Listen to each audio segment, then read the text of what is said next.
तो एक है इष्ट की कृपा जो सदा है, सर्वदा है। एक है गुरु की कृपा जो गुरु मिल जाने के बाद कभी छूटती नहीं, ये डोर कभी टूटती नहीं।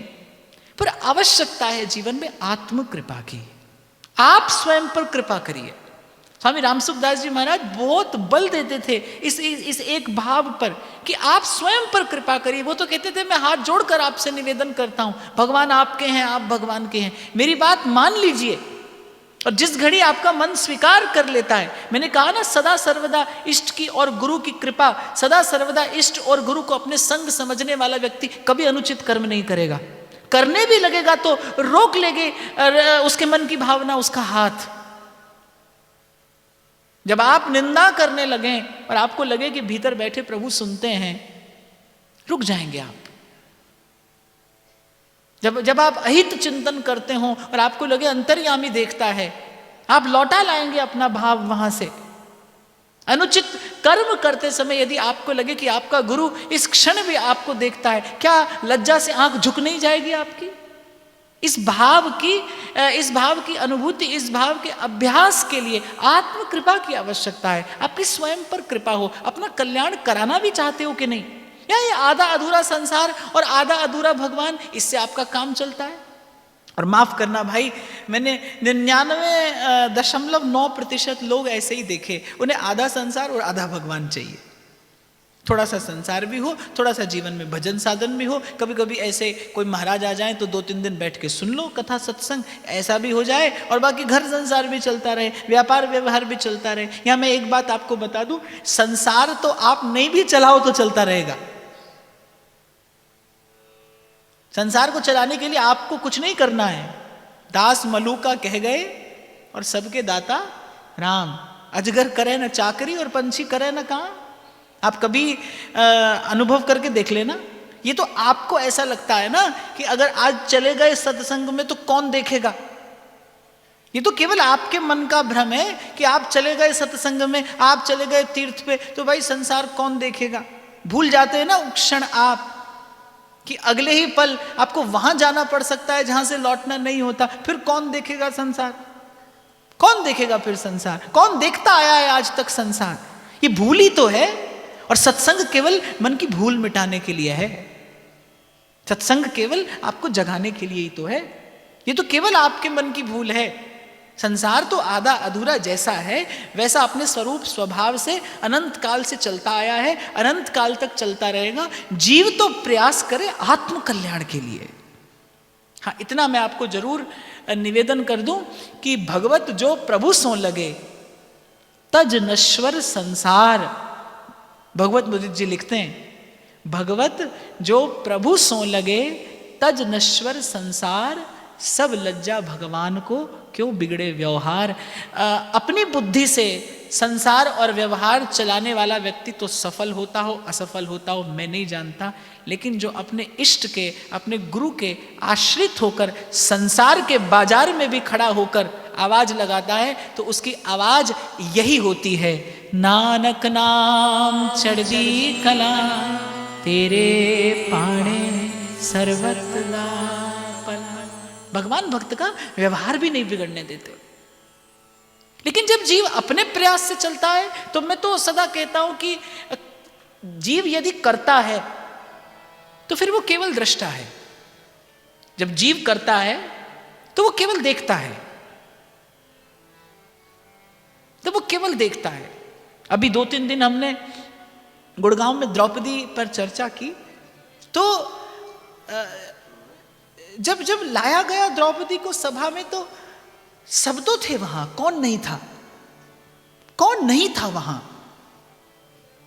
बड़े बड़े योद्धा, बड़े बड़े महाबली, बड़े बड़े पराक्रमी, बड़े बड़े बुद्धिमान, बड़े बड़े धर्मात्मा। अरे और तो और स्वयं धर्मराज बैठे हैं जिस सभा में। उस सभा में इतना बड़ा अधर्म होता है, कौन नहीं था उस दिन उस सभा में? पर क्या हुआ? पांचाली को राजसभा में राम नाम सुझ आई, ताको दुख हरे करुणा में हरे ओ करुणा में अपनी पैज बढ़ाई, हरि को नाम सदा सुखदाई। जाको सिमर अजामिल उधर ओ, जाको सिमर अजामिल उधर ओ, गण काहू गति पाई, हरि को नाम सदा सुखदाई। एक माता ने मुझसे प्रश्न किया कि अपनी बेटी को लेकर चिंता होती है कभी कभी, जब बाहर का दृश्य देखती हूँ, जब संसार की गति देखती हूँ, तो अपनी बेटी को लेकर कभी कभी चिंता होती है। किस प्रकार इस संसार में बेटियां सुरक्षित रहें। उसने मुझसे प्रश्न पूछा कि किस प्रकार इस संसार में अब बेटियां सुरक्षित रहें। तो मैंने बड़ी विनम्रता से एक उत्तर दिया कि भाई, रक्षा करने वाला त्रिकाल में अगर कोई है, अगर कोई ऐसा कवच है जिसे कोई भेद नहीं सकता, तो वो केवल और केवल ईश्वर की शरणागति है, जो जीव मात्र का धर्म है। ईश्वर की शरणागति धर्म रक्षा कर सकता है, कोई नहीं कर सकता। न कोई शासन व्यवस्था क्षमा करना, न कोई शासन व्यवस्था और न कोई अस्त्र शस्त्र। अगर कोई कवच है तो वो धर्म है। यदि कोई मुझसे पूछे धर्म क्या है, तो मुझे लगता है ईश्वर की शरणागति ये जीव मात्र का धर्म है। सर्वधर्मान परित्यज्य मामेकम शरणं व्रज अहम त्वा सर्व पापेभ्यो मोक्षयिष्यामि मा शुचा। ईश्वर की शरण में चले जाना ये प्राणी मात्र का धर्म है।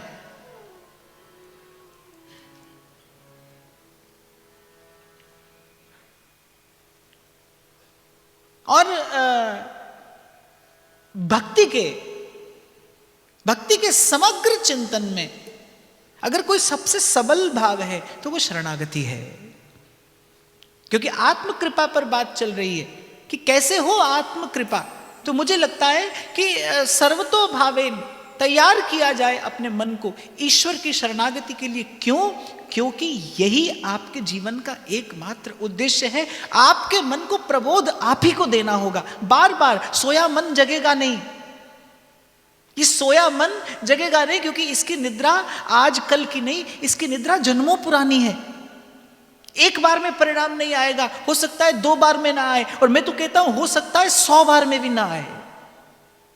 पर हरिसो लाग रहो मेरे भाई, और विश्वास रख के अगर व्यासपीठ की बात से आप कुछ अपने जीवन में सीख सकते हैं, पा सकते हैं, तो मैं आपको एक ही बात कहूंगा, विश्वास रखिए कि ईश्वर के शरणागत जीव का संसार भी ईश्वर बिगड़ने नहीं देता। भक्त का संसार भी नहीं बिगड़ता, उसे संसार में भी सफलता मिलती है। सारे संसार ने देखा जब जल रही थी नामदेव की झोपड़ी, सारे संसार ने देखा, अड़ोसी पड़ोसी आ गए कुटिया में लगी आग बुझाने के लिए, और नामदेव उल्टा ही उपक्रम कर रहे हैं। वो जो आधी कुटिया जिसमें आग नहीं लगी, उसका भी सामान उठाते हैं और डाल देते हैं अग्नि में।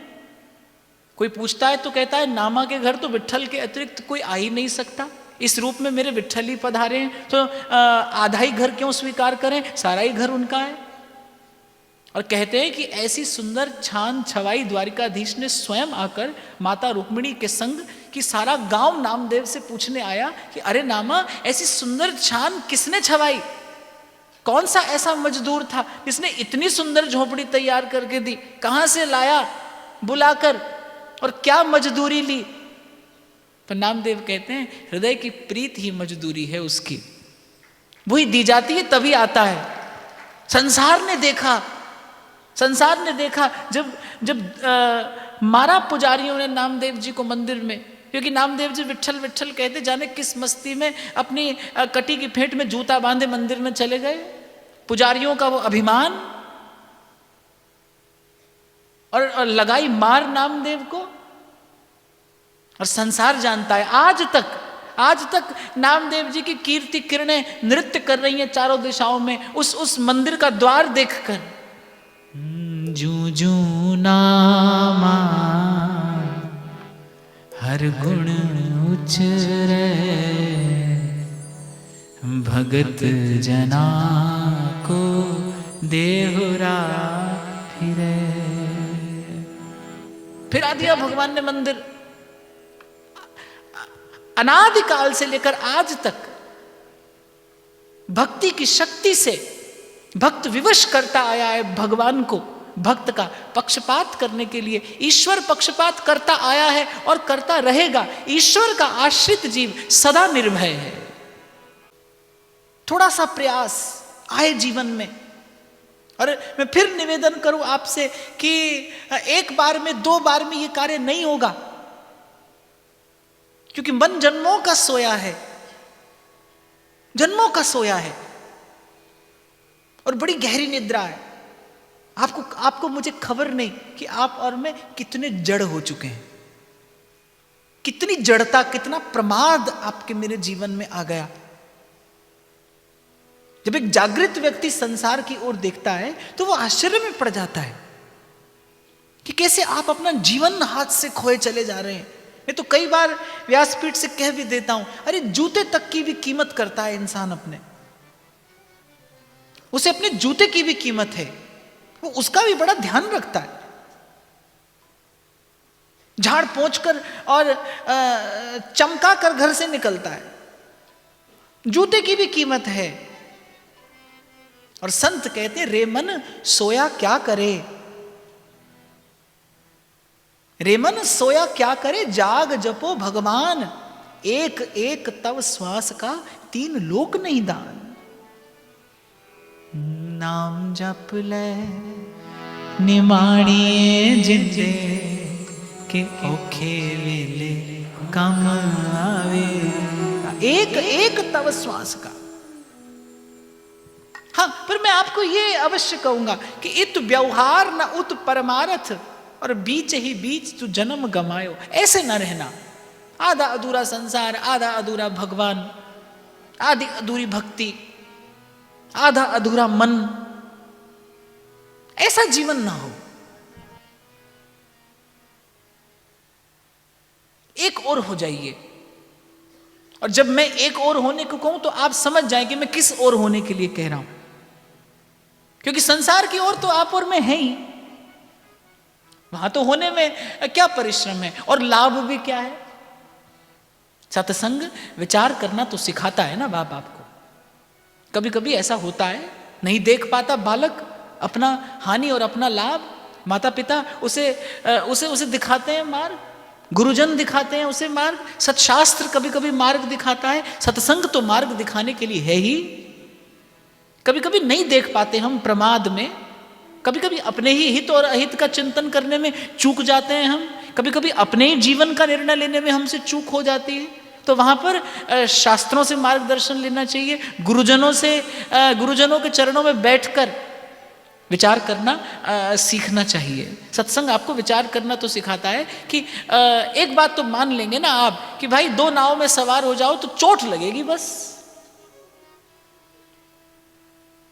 हमारे यहां कहते हैं दो कराना प्रावणा भूखा ही रहता है,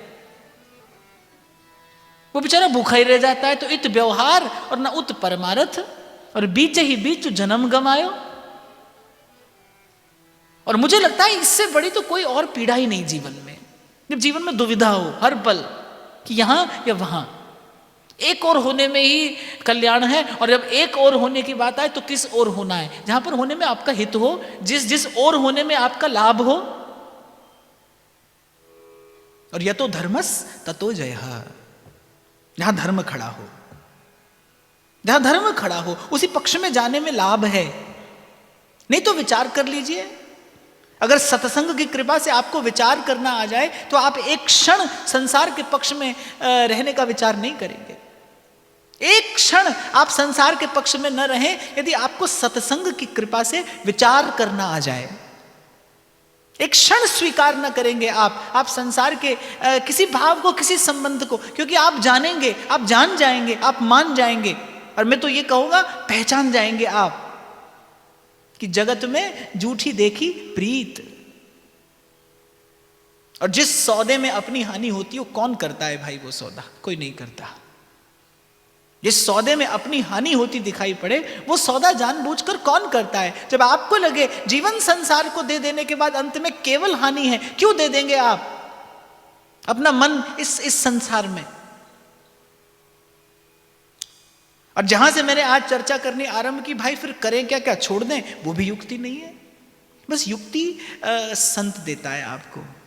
ये जो संतों के शब्द है ना, इन्हीं में कहीं ना कहीं वो मार्ग छिपा है, इन्हीं में कहीं ना कहीं वो रास्ता छिपा है, वो युक्ति, वो तकनीक, वो विद्या, वो विधि कहीं ना कहीं संतों के इन्हीं शब्दों में छिपी है। कबीर साहब कहते हैं कि कहे कबीर काया ना जा रहे, काया ना जा रहे, बहुत तन को न तपाइए, फिर तन बैर लेता है आपसे कभी ना कभी। कहे कबीर काया ना जा रहे और घर में रहे उदासी, घर में रहे। पर कैसे रहे? ये कबीर कहते हैं उदासी, मैं नहीं और मेरा नहीं। मैं ऐसा समझता हूं भाई, घर का त्याग करके चल देना सरल है। मुझे ऐसा लगता है कि घर का त्याग करके निकल पड़ना सरल है, पर घर में प्रतिकूलताओं के मध्य रहकर स्वयं को साधना बहुत कठिन है। पल पल आपको परीक्षा देनी पड़ती है। आपके संयम की परीक्षा है आपके घर में, आपकी सहनशीलता की परीक्षा है आपके घर में, आपकी विनम्रता की परीक्षा होती है आपके घर में। मुझे लगता है भगवान ने बनाया ही संसार ऐसा कि आपको परीक्षा देने के लिए कहीं और न जाना पड़े। परीक्षा देना अच्छा तो नहीं लगता, परीक्षा देना किसी को भी अच्छा नहीं लगता, लेकिन बिना परीक्षा के कक्षा में आगे भी नहीं बढ़ा जाता। परीक्षा देना आवश्यक भी है, कसौटी पर उतरना आवश्यक है। और जब रहते हैं आप संसार में प्रभु के होकर, जब रहते हैं आप संसार में गुरु के होकर, तब पल पल आपको परीक्षा देनी पड़ती है। वो परीक्षा उस समय भले भली ना लगती हो, भले प्रिय ना लगती हो, लेकिन वो आपको आगे जरूर बढ़ाती है। वो आपको सुंदर अवश्य बनाती है, वो आपको सुघड़ अवश्य बनाती। सत्संग के सेवन की भी एक विधि है। नहीं तो कहते सुनते, अच्छा कहने वाला भी यूं का यूं, सुनने वाला भी यूं का यूं। और एक नहीं बाप, अनेक जीवन निकले ऐसे। संतों ने तो कहा हमारी हरि तुम ही सो सुधरेगी, बहुत जन्म हम जन्म बिगाड़े और अब हूं बिगड़ पड़ेगी। ये जीवन भी जाते जाते लीजिए गया। कल तन सशक्त था, आज अशक्त पड़ा है। कल सुंदर था, आज बह गया सारा रूप, हाथ में आई, मुट्ठी में आई रेत की भांति। तन अशक्त, मन व्यथित, भ्रमित, कैसे हो भजन? जीवन तो देखते देखते जा रहा है और जाते जाते समाप्त हो जाएगा। ये बड़ा महत्वपूर्ण विषय है, सबसे महत्वपूर्ण। आपकी स्वयं पर कृपा, सजग होकर, सावधान होकर यहां पर बैठिए। ये अमूल्य अवसर हाथ आया है आपके। मैं तो जिस भी नगर में जाता हूं वहां पर एक बार स्मरण करा देता हूं ये कहकर कि सूचना तो सबको होती है भाई, सूचना तो सभी को होती है, पर आता कौन है? जिस पर इष्ट और गुरु की कृपा होती है, वही आता है और 2 घड़ी बैठता है। इसलिए मैंने कहा आना इष्ट की कृपा, बैठना गुरु की कृपा। अब कुछ लोग तो चल ही तो देते हैं, नहीं बैठ पाते, कारण कोई भी रहा हो, पर नहीं बैठ पाते। तो आ जाओ और फिर श्रद्धा और विश्वास से श्रवण कर लो, तो ये गुरु की कृपा है। और आपको नहीं लगता इष्ट और गुरु की कृपा आप पर बरस रही हो, तो आत्म कृपा करके उस गुरु और इष्ट की कृपा के प्रति धन्यवाद करना, ये आपका मेरा कर्तव्य बनता है कि आप और मैं आत्म कृपा करके उत्तर दें। वो बरसा रहा है आप पर अपनी कृपा का अम्बुद। आपका मेरा ये कर्तव्य है, ये उत्तरदायित्व है कि आप और मैं अपने पात्र की संभाल करें, और यही पात्रता है। ले जाने की इच्छा ही पात्रता है। यहां से कुछ ले जाने की इच्छा, कोई एक विचार, कोई एक शब्द,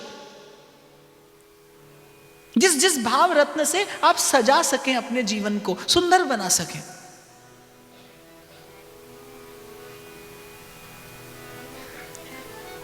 तो इष्ट की कृपा, गुरु की कृपा और आत्म कृपा, ये तीनों हो जाए, ये तीनों हो जाए तो फिर द्वार खुलता है। इसे ही कहते हैं कृपा के द्वार का खुलना, देव द्वार का खुलना। फिर द्वार खुलता है आपके लिए। अब आप देखते हैं, आप जानते हैं कि जीवन का वास्तविक अर्थ है क्या। खाना पीना सोना, ये क्या क्या केवल यही जीवन है? ना, फिर आपके लिए जीवन का नया अर्थ आपके सन्मुख उद्भूत होता है। कहीं दूर तक देख पाते हैं आप कि सितारों से आगे जहां और भी हैं। और मुझे तो ऐसा लगता है भाई कि जीवन जीने का सुख उसी ने पाया है।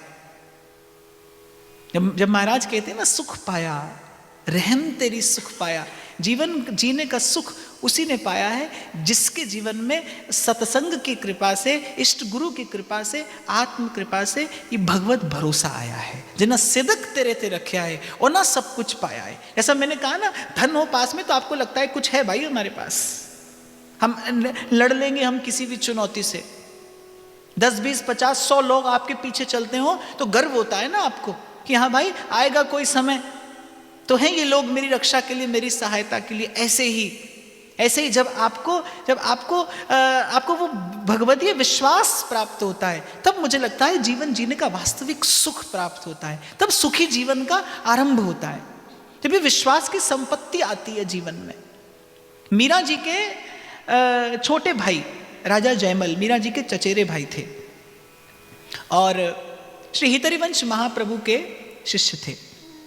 बहुत कम लोग जानते हैं ये कि मीरा जी के जो अनुज थे राजा जयमल, बड़े वीर योद्धा और उतने ही बड़े भगवत भक्त भी थे और श्री महाप्रभु के श्री चरणों के अनन्य सेवक।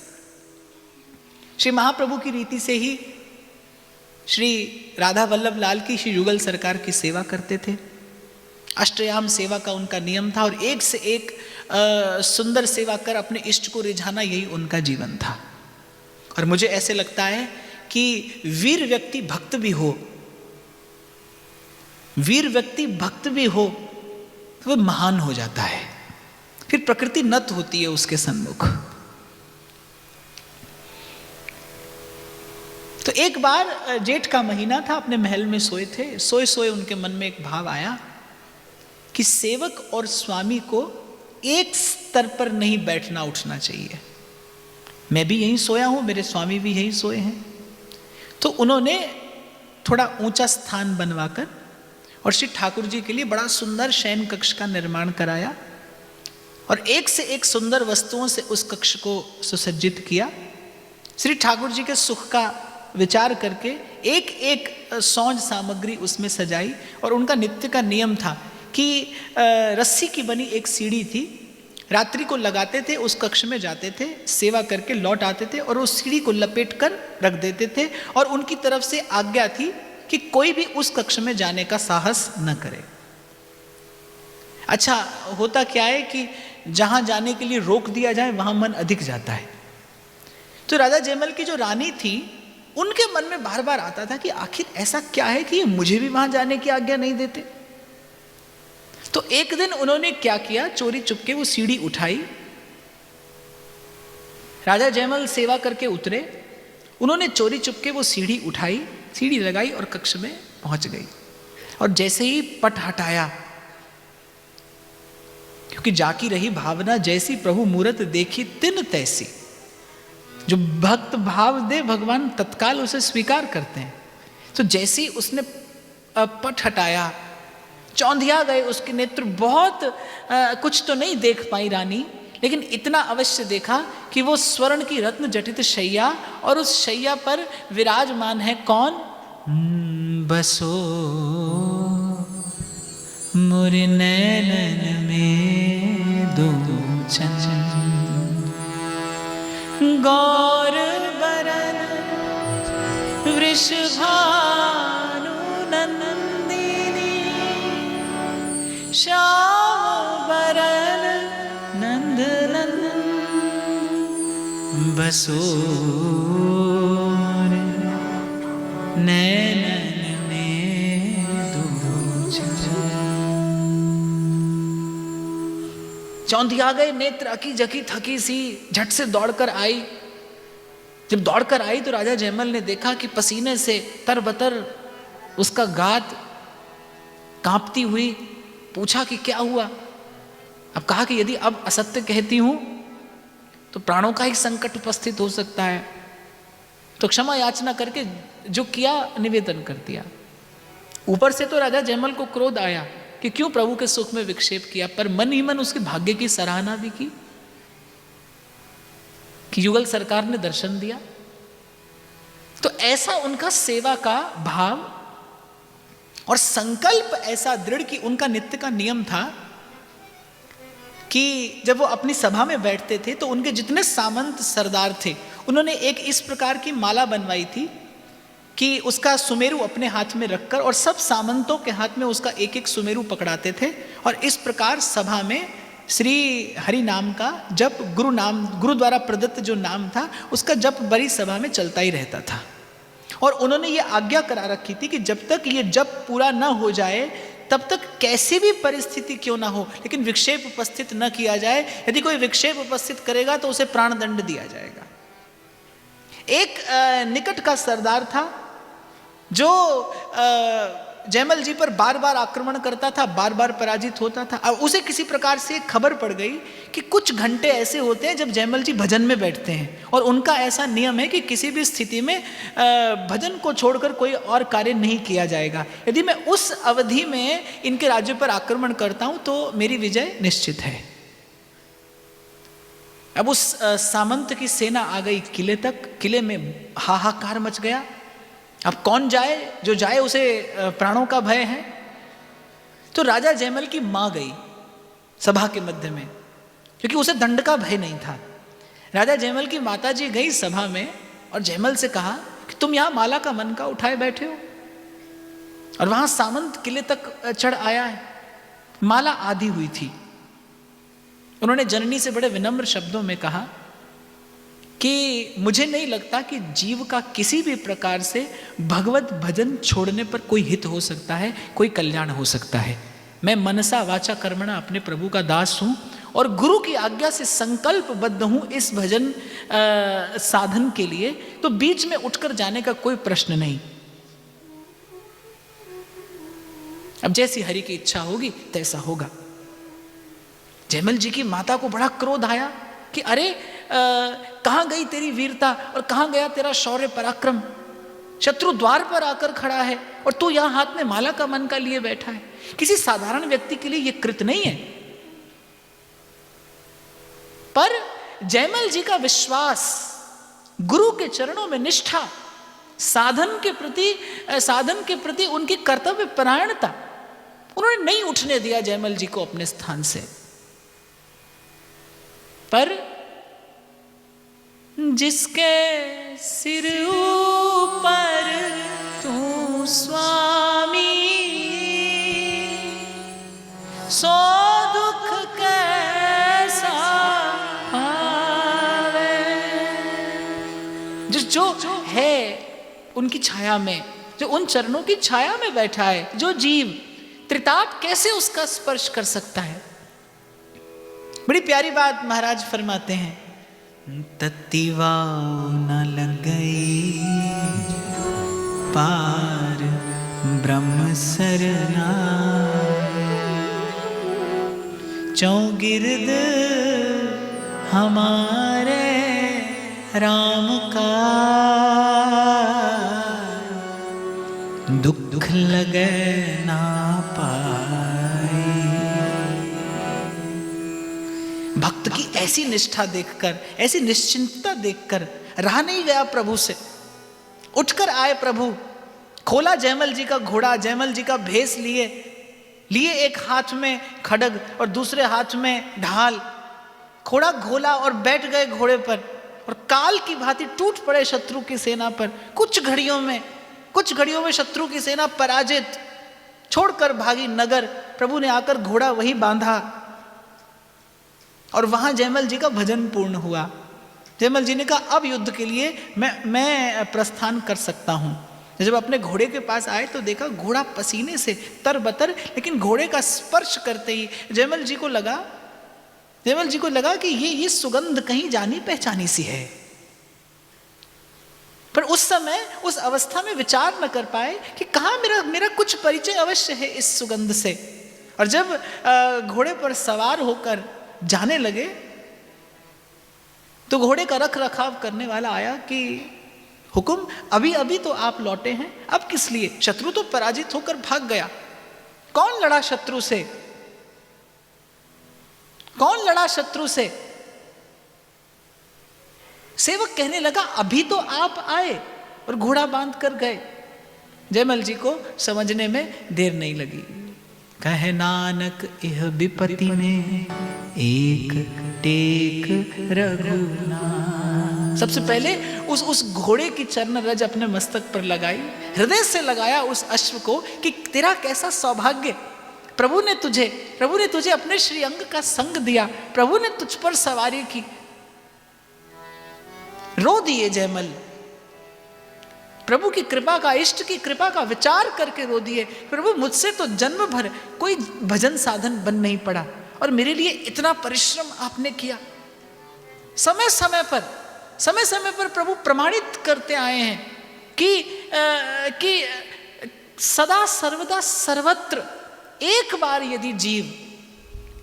यदि जीव देखे प्रभु की ओर, एक पग बढ़ाए यदि प्रभु की ओर, विचार करे अपने जीवन को प्रभु के योग्य बनाने का, प्रभु के चरणों में निवेदन करने का संकल्प करे, तत्काल कृपा का अवतरण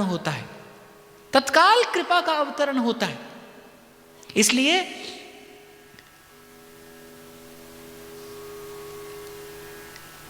मुझे ऐसा लगता है कि आप और मैं इस देश में, इस भूमि पर जन्मे हैं, बार बार आपको मुझे मिलकर बैठकर भगवत चर्चा करने का अवसर मिलता है।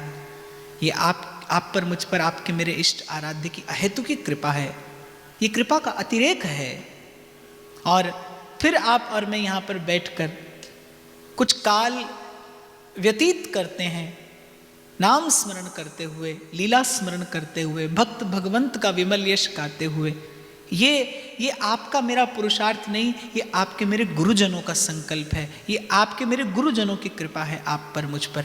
इसके प्रत्युत्तर में इतना कर्तव्य आपका मेरा अवश्य बनता है कि आत्म विचार का, आत्म कल्याण का कोई विचार अवश्य यहाँ से लेकर जाएं। और मैं आपको विश्वास दिलाता हूँ, यहाँ से मैं आपको विश्वास दिलाता हूँ कि एक दीपक जलाना, जैसे हाथ में कोई दीपक लेकर चले तो उसे लक्ष्य भले दिखाई ना पड़ता हो।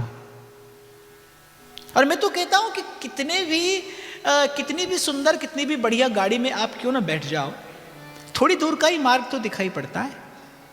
गाड़ी में बैठते ही आपको गंतव्य तो दिखाई नहीं पड़ता, लेकिन थोड़ी दूर का मार्ग आपको अवश्य दिखाई पड़ जाता है और आप खबर लगा लेते हैं कि भाई मार्ग कैसा है। ठीक उसी प्रकार यदि आप आत्म कृपा करते हुए कोई एक विचार आज यहाँ से उठाते हैं तो मैं आपको विश्वास अवश्य दिला सकता हूँ कि आपको भले आप प्रभु की ओर चले, आपको प्रभु भले दिखाई ना दें, लेकिन प्रभु की ओर जाने वाला मार्ग आपको अवश्य दिखाई पड़ने लगेगा। एक पग आप रखिए, आपको पूरा मार्ग भले स्पष्ट ना हो, लेकिन अगला पग आपको कहाँ रखना है, ये इतना प्रकाश आपको भगवत कृपा से, गुरु कृपा से अवश्य मिलता रहेगा।